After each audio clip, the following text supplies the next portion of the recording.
Hey there, how you doing? Charlie Winters here with horse racing and football tips for Boxing Day, the 26th of December. Well, it's a very early video, but I'm going to get this out so you can see my selections, then you decide what you want to do. There's a very good chance that the prices will change quite a lot. Obviously, they could either shorten or lengthen quite a lot between now and racing on Boxing Day. So I'm going to get into it. So basically, what I've had so far is, I think it's £35.20. So I've had a win lucky 15, and then I've had two each way lucky 63s. And what I've done with the two each way lucky 63s, I've turned them into four. It's the same selections in two of them that have been split, but I've had two 5p each way lucky 63s. One of the bets, I've taken the prices. Another one of the bets, I've either left it completely to SP, or I've kept the prices that I think are acceptable, and I put the other ones to SP. But you'll understand exactly what I mean when I talk you through it. So the first bet is a 40p win, lucky 15, and I've also had £1 win single on all these horses. The first selection is Cherie Dame at 11-4 in the 11.55 at Aintree. It's Harry Skelton and Dan Skelton. I do think this horse is much better than it's shown so far, although it has shown itself to be a decent horse so far. It's won a race, and it's also carried a penalty in defeat in what also turned out to be a decent race. It's actually a mare, but this is actually the first time it's ran in a mares only race. So therefore, it did carry a penalty against in its last run against the opposite sex. Now it runs a handicap against the same sex. So I think it's much better off for doing that. And I think both of the two of the Skelton horses that run at Aintree have got fantastic chances. And that's why I've gone for it to win. It could be any price come race day, but 11-4, I don't think the current favourite in this race will be 6-4. I think this will be favourite, but I don't think this. I think this horse currently 11-4. Don't get wrong, it could be tens, but I think come post time, this 11-4 chance I think could be 2s or 7-4. The next selection is Iblio at 7-4 in the 12.30 at Aintree. Loads of question marks over all the horses in this race, so therefore I've gone for Iblio. He hasn't ran for 3 years. However, I do remember a horse trained by Venetia Williams that also came off a similar absence. Might only have been 2 years. But what this said was they basically retired it, and then they showed it. Apparently showed its old spark.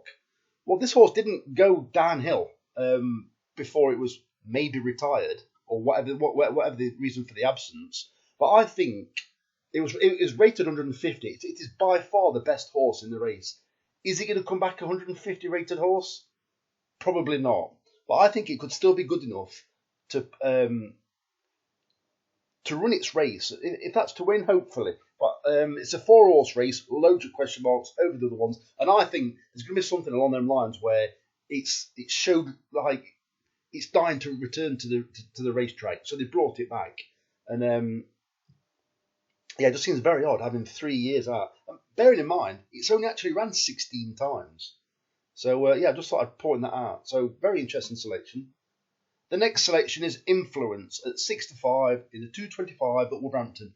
George Bowen won this race last year. He's also got this horse in it this year.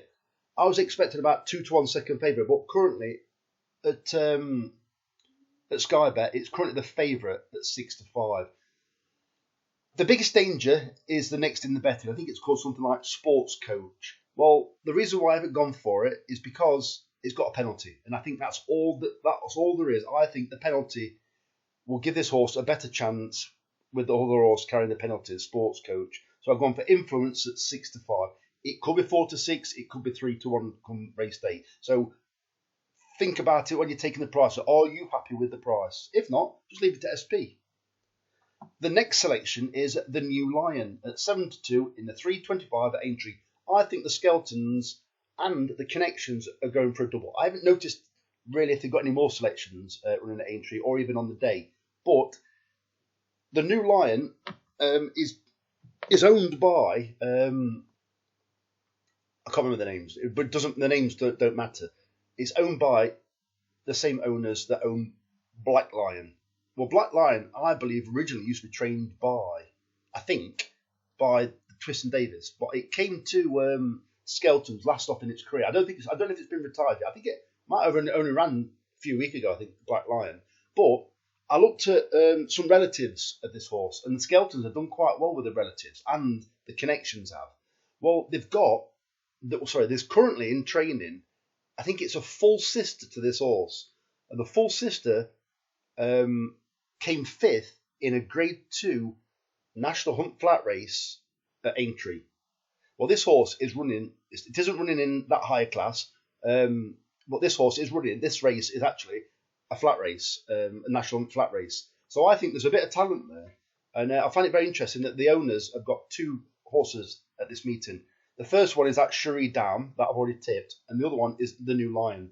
You will know if this horse is any good by the price at post time, come the day of the race. If it's rated very highly, it could be much shorter than this.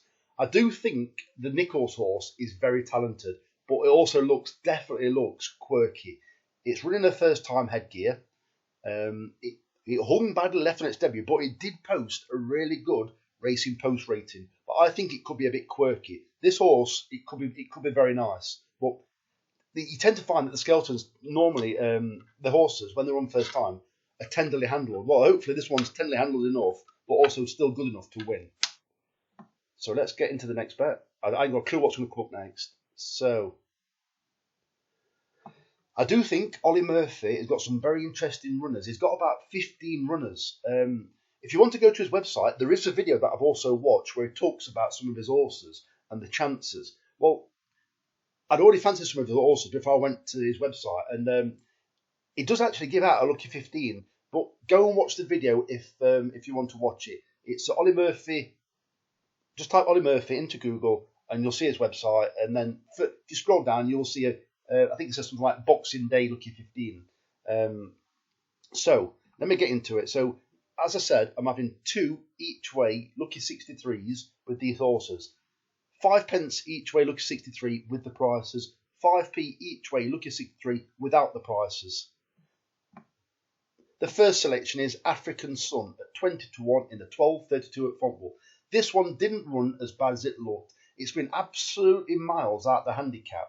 I think on its first run this season, it was £16 out the handicap. Second time, it was £10 out.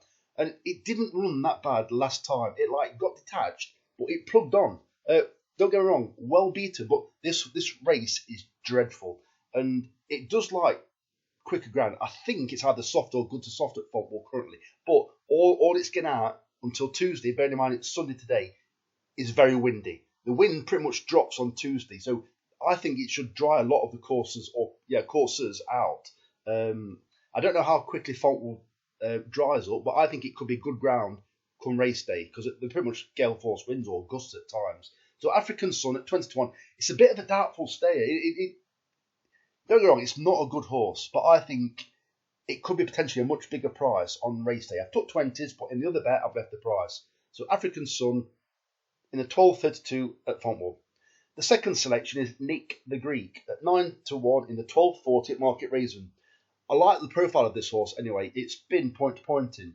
However, Ole Murphy did say in his video the horse has shown much more at home than it has done on the, let's call it race course, or has it done, it's shown much more at home than it has done on the racetrack so far. And I don't think it's been on the racetrack. I think it's actually been pointed, so they may class it as racetrack. But I think this horse, I do like the look of it. And it's 9 to 1, and it's a weak race. The third selection is July Flower at 8 to 1 in the 5-1 at Aintree, paying 4 places instead of 3. Bearing in mind, I think some of these races may end up being extra place races. I'm sure they've changed the terms and conditions in the past to their not to their liking. As in, like, originally it started out as a normal race, and they've turned it into 4 places instead of 3, that kind of thing. So this is a 4 place instead of 3 anyway. But July Flower, I think this is very highly rated by connections. It was sent to Henry de Bromhead in the National Flat Race at, it was either Aintree or Cheltenham. I think it was Cheltenham. And it was a very short, well, I say very short, it was 5-1 in that race. And I tipped it, and it didn't run any kind of race. It ran a funny race. I think it came 8th or 9th, but didn't seem to do anything in the race. It just like sent mid-pack all the time. I thought it was quite tenderly handled. I thought it was given an odd ride that day. It's now progressed over hurdles because it's gone back to France, and now it comes back to this country by the same trainer, and it runs in this race. And I think it could 8-1's not massive. Don't get me wrong, but I think it could be a little bit of a dark horse. Ted Hastings at 14-1 in the 140 at Aintree, paying 3 places instead of 2. I think what they've been doing with this horse is it's ran very well over 2 mile 4, and then it's done a lot of its racing over 2 mile, and that's 2 mile on the flat and 2 mile over hurdles. And you know my or regular viewers will know my opinion on horses that race over 2 mile on the flat, then race over 2 mile over hurdles. Generally, it doesn't bring the best out of him. So I think they've deliberately done that to keep its handicap mark down. It's been running over 2 mile on the flat, and then I think that was through the summer. But then it's also been, I think its 2 most recent runs have been over 2 mile, one at Galway and one somewhere else, that hasn't brought the best out of it. So it's very interesting that all of a sudden they've upped it half a mile again when they've crossed the sea. So Ted Hastings is not a 14-1 chance. I think you'll see a shorter price on the day. I'm not saying it's going to win, but I do think you'll see a much better performance. And obviously it's Gordon Elliott. It's not bringing us also for no reason whatsoever. The next selection is Conto at 8-1 in the 257 at Market Raisin, paying 4 places instead of 3. I think this one, hopefully this horse can get an easy lead. There is one other front runner in the race, but it's a 10-year-old, that other horse. And I think if this horse goes to the front, the other horse may not take it on. So if this horse gets an easy lead, I think it could be very hard to beat. And finally, in this bet, Borale at 9-1 in the 332 at Market Raisin, paying 4 places instead of 3. I think this horse will improve significantly if they're going into handicaps. It's actually running some half decent races, but it's been allowed to run like held up mid division. It's actually in the commentary says headway 2 out, headway 3 out. So it has actually made ground on the much better horses, but then it's like weakened slightly towards the end. Well, it's up an extra 2.5 furlong. I'd like this to have been a 2.5 mile race, but it isn't. But it's a very weak race, and I think Borale will be a much shorter price come race day. So that's that bet. That's the one where I've left it all to SP. Those are the singles, right? So this is the bet. As I said, I've had 2 bets exactly the same. One where I've took SP, the other one where I've took the price. So this is a 5p each way, lucky 63. This is where I've taken some of the price where I think the good value. So the first selection is Man of the Sea in the 238 at Wincanton, paying 4 places instead of 3. It's currently good to soft. I think it's definitely at least going to be good ground. This horse likes quick ground. There's a lot of horses in this race that will want slower conditions. This horse ran a cracker last time. It was priced up at 9-2. Well, I took 9-2 in the other bet, but I've left it in this bet. Could be much shorter, I don't know. But I think it's in good form, whereas there's a lot of question marks over a lot of the others. The second selection, I'll talk you through this very shortly, is Ebury at 20-1 in the 3 o'clock at Wolverhampton, paying 4 places instead of 3. There's 2 selections, in fact. There's 3 selections that I think are very interesting at Wolverhampton. They're all from the Scott Dixon camp. All of them have been ridden oddly. Ebury has been tenderly handled and has been eye-catching. The other ones, I'll talk you through in a minute, but Ebury shouldn't be 20-1. It may come last, but it shouldn't be 20-1. So it's Ebury at 20-1 in the 3 o'clock at Wolverhampton, paying 4 places instead of 3. All the Scott Dixon horses are very well handicapped, in my opinion. Third selection is Borale. I've already spoke about this horse at 9-1 in the 332 at Market Raisin. The fourth selection is Rebel Redemption in the 335 at Wolverhampton, paying 4 places instead of 3. I think from this low draw, this horse will be fine over 7 furlong. It has ran okay over 7 furlong, but it's interesting because the shorter price of the Scott Dixon horses in this, he's got 2 in this one, by the way. He's also got Pop Favourite. That's got the more obvious chance. But I think what's going to happen is Rebel Redemption always pretty much blasts out the stalls. I watched it from the side view and it looked absolutely shot at. So I think this horse will go straight to the front. It's got 6 furlong speed, so it should be able to get to the front quite comfortably. I think they'll slow the pace down, and I think Pop Favourite, that's the name of the horse, is Scott Dixon's other horse. I think that will be positioned just to the right of this horse. So anything that wants to go past will have to go very wide. I'm probably getting quite conspiratorial now, but I think they will slow the pace down. And it'll be a sprint off the last bend. I could be completely wrong, but that's how I'd like to see it. And I think Rebel Redemption could use its 6 furlong speed to stay on and hopefully at least a place. It's only 9-1. It's not like it's 50s, but it could be any price come race day. I think it could be potentially bigger because of Scott Dixon having what was the favourite in the race at the time, Pop Favourite. So I've gone for Rebel Redemption at 3.35 at Wolverhampton, paying 4 places instead of 3. The next selection is Mark of Gold in the 3.40 at Kempton. I think it's got a good chance. It's only 5-1. I took it in the other bet, 5-1, but it could be shorter than that. But it's absolutely hacked up over course and distance. 2 mile 5 at Kempton in the past. It ran over 2 mile on its reappearance and actually led. Well, it never normally leads. It's normally held up. So I think that was just an exercise, a good blowout. So that's Mark of Gold. It's trained by Gary Moore. I think it's got a good chance. He always seems to pop up in these half decent hurdle races. That's Gary Moore's horses, not Mark of Gold. The final selection is Gypsy Whisper at 20-1 in the 5+5 at Wolverhampton, paying 4 places instead of 3. Another horse by the Scott Dixon camp that have been oddly ridden. Last time it ran, although if you're looking for this horse, actually the last time it ran isn't on at the race's website.